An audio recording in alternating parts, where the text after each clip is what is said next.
Shalom Bapak Ibu dan Saudara kasih Tuhan, kasih karunia dan damai sejahtera dari Allah Bapa dan dari Tuhan Yesus Kristus kiranya ada pada Bapak Ibu Saudara semua. Amin. Luar biasa, kita masih diberikan kesempatan untuk berjumpa melalui sapaan firman di hari ini. Dan mari Bapak Ibu Saudara, kita sambut hari yang baru ini dengan penuh sukacita, penuh syukur kepada Allah. Mari kita datang di dalam doa. Kami bersyukur ya Allah untuk kasih setiamu, untuk pemeliharaanmu dalam kehidupan kami. Engkau sungguh Allah yang setia, yang tidak pernah meninggalkan kami, umat milik kepunyaanmu. Engkau juga senantiasa menyertai setiap perjalanan kehidupan kami, setiap pergumulan kami. Hingga hari ini, Engkau masih berkenan menyapa kami. Ya Allah, kami akan memulai hari kami, aktivitas dan pelayanan kami. Kami berserah kepada tangan kasih tuntunanmu. Dan kami ingin mendengarkan serta merenungkan sabdamu yang menjadi tuntunan dalam kehidupan kami. Berkati kami ya Allah dengan firman-Mu. Di dalam nama Yesus Kristus kami berdoa dan bersyukur. Amin. Firman Tuhan pagi ini dari Injil Matius pasal 5 ayat 38 dan 39. Matius 5 ayat 38 dan 39 yang demikian. Kamu telah mendengar firman, mata ganti mata dan gigi ganti gigi. Tetapi aku berkata kepadamu, janganlah kamu melawan orang yang berbuat jahat kepadamu, melainkan siapapun yang menampar pipi kananmu, berilah juga kepadanya pipi kirimu. Amin. Demikian sabda Tuhan. Ibu, bapak, dan saudara dikasih Tuhan, manusia itu ternyata punya kecenderungan untuk saling berbalas. Bukan hanya sekedar berbalas pantun, tetapi dalam kehidupan nyata sehari-hari, orang memang punya kecenderungan untuk membalas apa yang dilakukan oleh orang lain. Pertanyaan yang kemudian menjadi perenungan bagi kita semua adalah, balasan yang kita lakukan ini hal yang baik atau yang buruk? Atas kebaikan yang telah orang lain lakukan kepada kita, kepada sesama. Justru kadang jarang sekali kebaikan ini berbalas juga dengan kebaikan.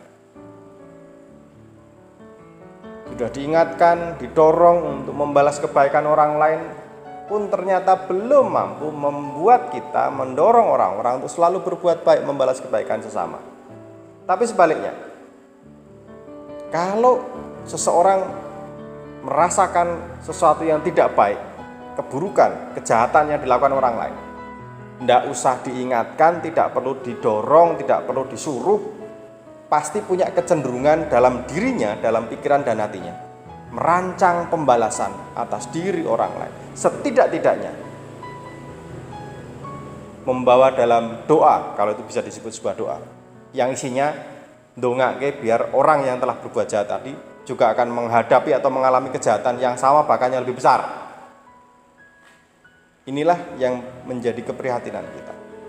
Kebaikan belum bisa membuat orang untuk membalas kebaikan, tetapi sesuatu yang buruk tanpa diminta dan disuruh, orang sudah merancang dan ingin mewujudkan pembalasan terhadap sesama.